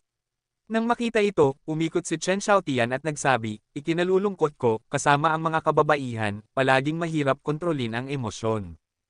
Tumingin si Ye Han sa kanya at pagkatapos ay sinabi kay Cheng Jun, kapatid Cheng, mabuti na lang na dumating ka sa tamang oras, kung hindi ay pumasok ako sa police station na nakatayo at aalis na nakahiga. Ngunit ayaw kong makipag-usap sa mga malalaking dibdib at walang utak na mga babae na ito. Bastardo, sino ang sinasabi mong may malaking dibdib at walang utak? Nang marinig ang mga salita ni Ye Han, si Wang Yulo, na hindi na masaya sa nakita, ay nagalit muli. Ngumiti si Ye Han, sino mang sumasagot sa usapan ang tinutukoy ko. Sa pamamagitan ng paraan, buddy, hindi ba't tinanong mo ako kung paano ko nalaman na nandoon ang iyong tiyahin? Mayroon akong magandang pang-amoy, at ang amoy mo ay masyadong matindi, siguradong mataas ang halaga, kailangan mong mag-ingat sa pagtulog sa gabi, huwag kang masunog dahil sa kanya. Matapos sabihin ito, tumawa si Ye Han at umalis. Agad na umitim ang mukha ni Chen Xiaotian nang marinig iyon. Ang bastardo na ito ay nagtutokso sa kanyang asawa sa harap niya. Kapatid Cheng, may sugat ka ba? Pagkatapos umalis sa police station at sumakay sa sasakyan, agad na naramdaman ni Ye Han na ang chi at dugo sa katawan ni Cheng Jun ay hindi matatag. Kabanata 110. Nang marinig ito, nagalit si Ye Mao, kapatid Ye, hindi mo alam ang nangyari. Hindi lang ikaw ang nakasalubong ng isang mamamatay tao ngayon, kundi kami rin ay tinarget ng isang master. Ang matandang iyon ay napakalakas. Lahat kami ay nag-atake sa kanya, ngunit mas malala ang pinsala ng matanda kumpara sa deputy team, kaya hindi siya makakagalaw ng ilang buwan. Master, maaari mo bang malaman kung sino ang taong iyon? Nag-aalala na tanong ni Ye Han. Ang mga taong makakapinsala kay Cheng Jun ay tiyak na nasa mataas na antas ng kasanayan. Sumagot si Cheng Jun, walang kailangan pang imbestigahan, ang taong iyon ay mula sa Xiangjiang, kilala bilang Molai, ang Shadowless Hand. Nakita mo na siya dati, ang matandang kasama ni Guo Yunxiao sa Stone Gambling Festival ay siya. Ang taong ito ay mahilig sa pagsusugal ng bato at napakapanganib. Siya pala, nakapag-isip si Ye Han tungkol sa matandang kasama ni Guo Yunxiao, at hindi lamang ang matanda kundi pati na rin ang magandang babae na isa ring master. Sa pag-iisip na ito, lihim na nagpasalamat si Ye Han na pumayag siyang tumulong kay Huo Feng. Kung wala ang tulong ni Cheng Jun at iba pa, tiyak na wala siyang laban sa mga master na ito. Walang paraan upang bumalik sa hotel, kaya't napilitan si Ye Han na sumama kina Cheng Jun at iba pa pabalik sa pabrika. Ngunit sa panahong ito, kumalat na ang balita na umalis si Ye Han mula sa police station. Sa isang marangyang hotel, dahan-dahang ibinaba ni Go Hyun-seo ang telepono. Ang kausap niya ay isang mataas na opisyal mula sa Provincial Department. Ngayon, ang mataas na opisyal na iyon ay sinampahan ng kaso dahil sa pagdetine ng isang Senior National Special Agent ng walang pahintulot at siya ay kakabitin ng organisasyon. Pagkatapos marinig ang sinabi ng tao sa telepono, bahagyang lumamig ang mukha ni Go Hyun-seo. Hindi niya inaasahan na si Yehan ay may ganitong background dahil siya ay naaresto at dinala sa police station. Ang buong opisyal sa Yunnan Province ay nag-alarm at sunod-sunod na lumitaw ang mga tao upang magbantay sa kanya. Sa harap ni Yehan, sa mga sandaling ito, habang nagagalit si Go Hyun-seo, hindi niya may kaila ang pakiramdam ng kawalang kapangyarihan. Sa unang pagkakataon na nakipagkumpetensya siya kay Yehan, dahil ito sa isang piraso ng napakamahal na jade. Sa pagkakataong iyon, natalo siya, at ang mga tao sa ilalim niya ay nagdusa ng malaking pagkatalo. Sa ikalawang pagkakataon, inagaw ni Yehan ang premyo na dapat ay sa kanya sa harap ng lahat, at sa ikatlong pagkakataon, hindi lamang si Mo Lao ang bumalik na may malubhang pinsala, kundi nakalabas din si Yehan ng buo mula sa police station. 3 beses, 3 ganap na laban, wala siyang napanalunan. Sa harap ng isang kalaban, ito ang unang pagkakataon na nakarana si Go Hyun-seo ng ganitong pagkabigo. Ang galit na dulot ng ganitong pakiramdam ay halos sumikop sa kanyang katwiran. Go Xiao, ano ang susunod na hakbang? Tanong ni Wang Xiaodao sa isang malambing na tinig, tinitingnan si Go Hyun-seo na may hindi tiyak na ekspresyon. Nang marinig ito, huminga ng malalim si Go Hyun-seo, sinubukan niyang kalmehan ang kanyang sarili, at nagsabi, sa ngayon, si Mr. Mo ay nasugatan, at ang lakas natin ay labis na nabawasan. Xiaodao, maghanda kang bumaba. Kapag nakuha na natin ang mapa mula sa Yan family, agad na papasok ang mga tao natin sa bundok. Dapat nating makuha ang mga mina bago pa dumating ang bastardo. Tuldok. Kapatid Ye, hindi ko inasahan na magiging ganito kakalakas sa martial arts, at mahusay ka rin sa medisina. Talagang kahanga-hanga ka. Sa mga sandaling ito, sa pabrika, si Huang Ying ay nakatitig kay Yehan na parang isang mausisa na sanggol habang ginagamot ang pinsala ni Cheng Jun. Bagamat hindi malubha ang pinsala ni Cheng Jun, upang maiwasan ang mga nakatagong panganib, ginamo siya ni Yehan. Ang iba pang mga tao ay nakapaligid at nanunood.